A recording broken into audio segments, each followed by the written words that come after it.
Assalamualaikum warahmatullahi wabarakatuh. Apa kabar anak-anak 5 Al-Farabi? Ketemu lagi ya di hari Senin ini, tanggal 16 November 2020. Nah, hari ini kita akan belajar tema 5 tentang ekosistem, tema 1 komponen ke ekosistem, pembelajaran 5. Tapi sebelum kita memulai pelajaran, alangkah baiknya kita berdoa agar dimudahkan segala urusan kita oleh Allah. Nah, anak-anak, materi kita hari ini adalah surah An-Nahl ayat 14. Oke, anak-anak, hari ini kita akan belajar yaitu tentang membuat teks dengan peta pikiran. Di mana peta pikiran itu adalah gagasan pokok dan gagasan pendukung yang dapat dijadikan acuan untuk membuat ringkasan. Meringkas isi teks sama dengan menulis kembali isi teks secara singkat. Nah, bagaimana cara langkah-langkah membuat ringkasan teks? Nah, langkah-langkahnya seperti ini anak ibu guru. Yang pertama, kita baca dulu teks itu dengan cara sesama. Yang kedua, kita gunakan kalimat tanya, apa, siapa, mengapa, bagaimana, di mana, dan kapan untuk mengetahui kejadian. Yang ketiga, kita catat hal-hal yang penting. Kemudian yang keempat, kita membuat peta pikiran untuk mencatat gagasan pokok dan gagasan pendukung. Selanjutnya, membuat ringkasan berdasarkan peta pikiran. Yang keenam, urutan peristiwa harus sesuai dengan isi teks sebenarnya. Yang ketujuh, gunakan kalimat yang ringkas. Nah, anak-anak, di sini ada contoh tarik kipas Pakarena. Nanti kita akan tentukan mana gagasan pokok, kemudian ringkasannya. Nah, yuk kita baca sama dulu yuk. Nah, judulnya Tarik Kipas Pakarena. Tari Kipas Pakarena merupakan kesenian tari yang berasal dari Goa, Sulawesi Selatan. Tarian ini sudah menjadi tradisi di kalangan masyarakat Goa yang merupakan bekas kerajaan Goa. Kisahnya berawal dari perpisahan antara penghuni Boting Langi, negeri Hayalan, dan penghuni Lino, bumi pada zaman dahulu. Konon, sebelum berpisah, penghuni Boting Langi sempat mengajarkan kepada penghuni Lino cara menjalani hidup seperti bercocok tanam, beternak, dan berburu. Nah, dari cerita ini kita bisa menentukan gagasan pokoknya ya dari setiap paragraf ini. Kemudian setelah kita dapat gagasan pokoknya, kita tentukan ringkasan ceritanya. Nah, perhatikan ya anak guru. Nah, maka didapatlah gagasan pokok dari setiap paragraf ini ya. Gagasan pokok paragraf pertama. Tari Kipas Pakarena merupakan kesenian tari yang berasal dari Goa, Sulawesi Selatan. Kemudian gagasan pokok paragraf kedua. Kisahnya berawal dari perpisahan antara penghuni langit dan penghuni Lino atau bumi pada zaman dahulu. Nah, setelah didapat gagasan masing-masing pokok pikiran dari setiap paragraf, maka kita buat ringkasan ceritanya secara berurut ya anak-anak. Nah, tari Kipas Pakarena merupakan salah satu kesenian tari yang berasal dari daerah Goa, Sulawesi Selatan. Asal-usul tari Kipas Pakarena itu dimulai dari kisah perpisahan antara penghuni Boting Langit, negeri Hayalan, dan penghuni Lino bumi pada zaman dahulu.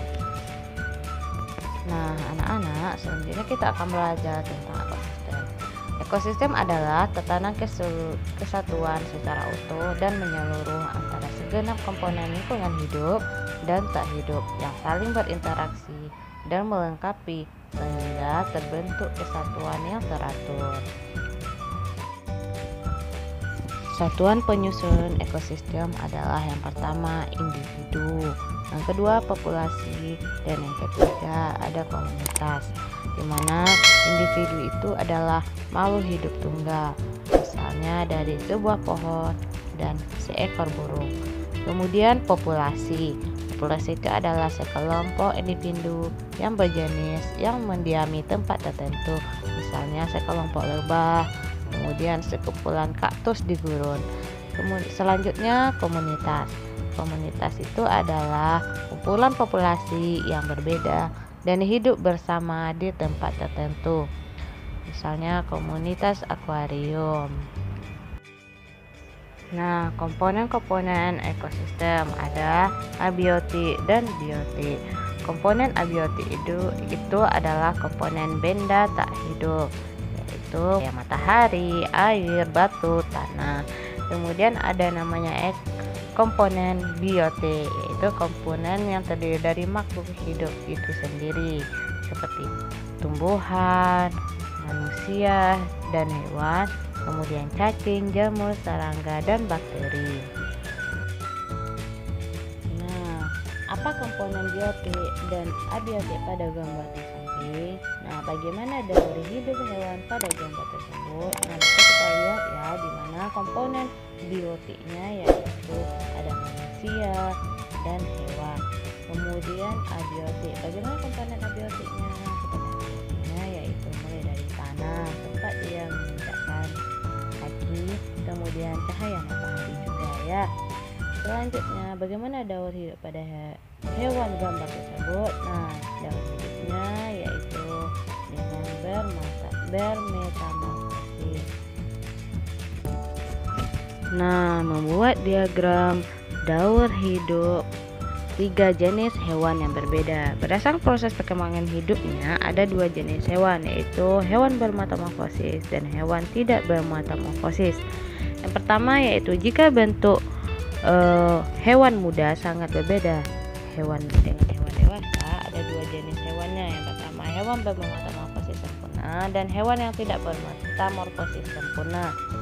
Di mana hewan yang bermetamorfosis sempurna mengalami perubahan bentuk dan fungsi tubuh mulai dari menetas. Ciri khasnya ada 2 fase, ada fase pupa dan berudu. Kemudian hewan bermetamorfosis tidak sempurna mengalami perubahan bentuk dan fungsi tubuh yang tidak terlalu mencolok. Ciri khasnya ada penambahan struktur tubuh seperti sayap. Selanjutnya ada hewan tidak bermetamorfosis, yaitu hewan yang tidak memiliki perubahan bentuk dan fungsi tubuh dari lahir hingga dewasa. Nah, selanjutnya membuat diagram daur hidup 3 jenis hewan yang berbeda. Sekarang coba buatlah gambar diagram metamorfosis nyamuk dan kata dan informasi mengenai setiap tahapan hidup dari hewan-hewan tersebut. Nah, sekarang coba perhatikan dulu ya anak-anak. Di sini ada daur hidup kupu-kupu, kecoa, dan juga kucing, di mana kupu-kupu ini mengalami yang namanya metamorfosis sempurna.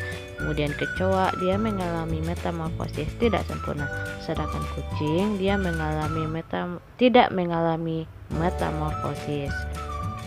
Nah, sekarang coba anak-anak ibu guru buat diagram metamorfosis nyamuk dan kata dan informasi mengenai setiap tahapan individu dari hewan-hewan tersebut.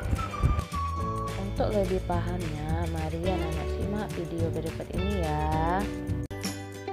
Kalian tahu apa itu siklus hidup? Ya, siklus hidup adalah proses pertumbuhan dan perkembangan makhluk hidup, mulai dari lahir atau menetas hingga dewasa. Selama proses pertumbuhan dan perkembangan makhluk hidup mengalami perubahan bentuk yang dinamakan metamorfosis. Tidak semua hewan dalam tahap siklus hidupnya mengalami perubahan bentuk. Contohnya, kupu-kupu dan belalang. Kupu-kupu dalam setiap tahap siklus hidupnya mengalami perubahan bentuk. Maka, kupu-kupu mengalami metamorfosis sempurna. Sedangkan belalang tidak semua tahap siklus hidupnya mengalami perubahan bentuk. Maka, belalang mengalami metamorfosis tidak sempurna. Kalian ingin tahu proses hidup hewan? Ayo ikut aku.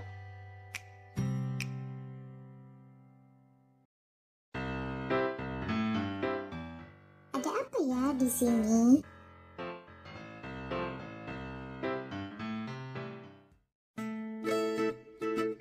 Ya, itu kupu-kupu. kupu-kupu, dan capung. Kedua hewan tersebut sama-sama mengalami metamorfosis sempurna. Kalian tahu mengapa? Ya, karena setiap tahap siklus hidupnya mengalami perubahan bentuk. Kalian tahu bagaimana siklus hidup kupu-kupu dan capung?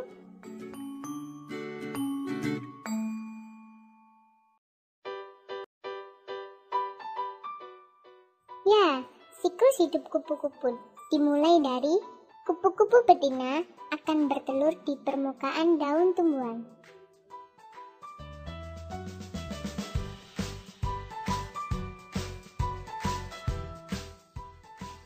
Setelah sekian lama, telur-telur tersebut menetas menjadi ulat.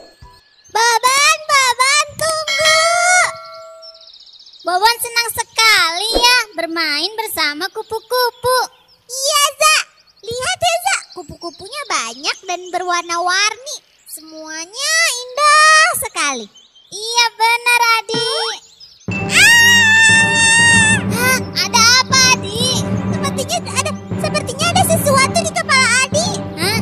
Sebentar. Oh, ini ada ulat di kepala Adik. Apa? Ulat? Eda tolong. Adik, ulatnya sudah tidak ada. Adik suka dengan kupu-kupu, tapi takut dengan ulat. Padahal kan kupu-kupu asalnya dari ulat. Hah? Apa sih? Kupu-kupu berasal dari ulat? Iya, ulat itu bisa berubah menjadi kupu-kupu yang indah. Adik nggak percaya? Yuk kita lihat penjelasan Prof yang satu ini. Hai teman-teman, kali ini Profesor akan menjelaskan tentang proses perubahan ulat menjadi kupu-kupu atau disebut juga metamorfosis. Yuk simak penjelasan Profesor. Pertama-tama, ibu kupu-kupu terbang mencari tempat untuk menaruh telur-telurnya. Ketika menemukan daun yang cocok, ibu kupu-kupu menyimpan telurnya di sebuah daun. Kemudian telur itu menetas dan keluarlah ulat. Setelah menetas, ulat ini sangat lapar sehingga dia makan banyak sekali. Dia makan dedaunan setiap hari hingga badannya menjadi besar dan terus membesar. Setelah dia cukup besar, dia akan berhenti makan dan mulai berubah menjadi kepompong. Di dalam kepompong, si ulat perlahan berubah menjadi kupu-kupu. Setelah kurang lebih 15 hari, keluarlah kupu-kupu yang cantik dari kepompong yang tadi. Ulat pun sudah berubah menjadi kupu-kupu. Itu dia proses metamorfosis kupu-kupu. Dari telur, berubah menjadi ulat, lalu kepompong, dan lahirlah kupu-kupu. Ayo kita ingat sekali lagi. Teman-teman ikuti ya. Telur, egg. Telur, egg. Ulat, caterpillar. Ulat, caterpillar. Kepompong, pupa. Kepompong, pupa. Kupu-kupu, butterfly. Kupu-kupu, butterfly. Nah, itu dia Adik, proses berubahnya ulat menjadi kupu-kupu. Adik mengerti kan sekarang? Wah, iya Za, Adik ngerti sekarang. Bobon juga ngerti kan? Keren ya Za. Jadi, sudah tidak takut dan geli lagi kan sama ulat? Tidak dong Za, Adik kan pemberani. Oke deh, Adik hebat. Adik kenapa lagi? Ada ulat di kaki Adik, geli. Adik.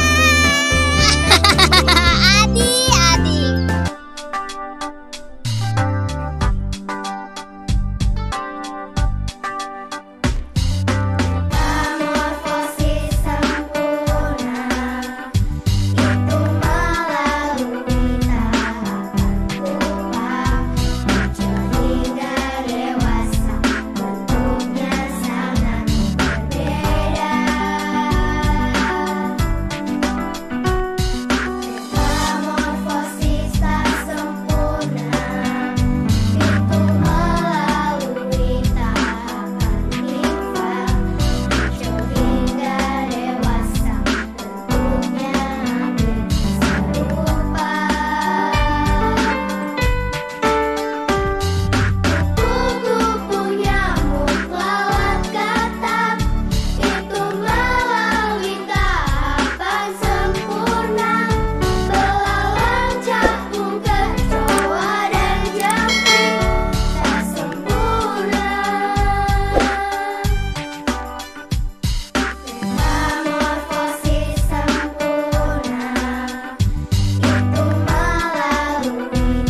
Oke, next activity time. Please open your book page 28, number 1 and 2.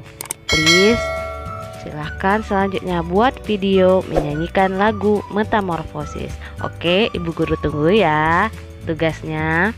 Selamat mengerjakan dan Assalamualaikum warahmatullahi wabarakatuh.